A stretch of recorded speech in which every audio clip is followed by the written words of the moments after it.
सगळ्यात महत्त्वाचं काय आहे तर मला आजही आठवतं, आता इथे LNTचे देसाई साहेब पण बसले आहेत आणि अजित गुलाबचंदजी बसले आहेत. हे कधीच बोलणार नाही कारण त्यांना जन्मभर काम करायचं आहे. पण मी विरोधी पक्ष नेता होतो, माझ्याकडे यांचे लोक म्हणजे यांचे कुणाचे मी सांगत नाही ना, तर ते बिचारे अडचणीत यायचे, हे सातत्याने यायचे आणि मुख्यमंत्री महोदय सांगायचे की कसं काम करायचं, इतकी वसुली चालली आहे, आम्हाला या ठिकाणी कामच करता येत नाही, आम्हाला एक ट्रक न्यायचा आहे तरी वसुली, आम्हाला खोदायचं आहे तरी वसुली, आमच्याच लोकांना कामं द्या, याच रेटनी कामं द्या, अशाच प्रकारे कामं द्या.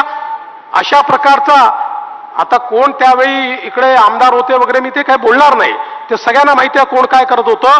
पण अशा प्रकारचा इतक्या मोठ्या प्रमाणात त्यांच्यावर दबाव असायचा. हा रस्ता पूर्ण झाला कारण सत्ता बदल झाला आणि एकनाथ शिंदेजी मुख्यमंत्री झाले, नाहीतर अजून 2-4-5 वर्ष हा रस्ता पूर्ण झाला नसता. शिंदे साहेब मुख्यमंत्री झाले आणि त्यांनी या ठिकाणी सूत्र हातामध्ये घेतले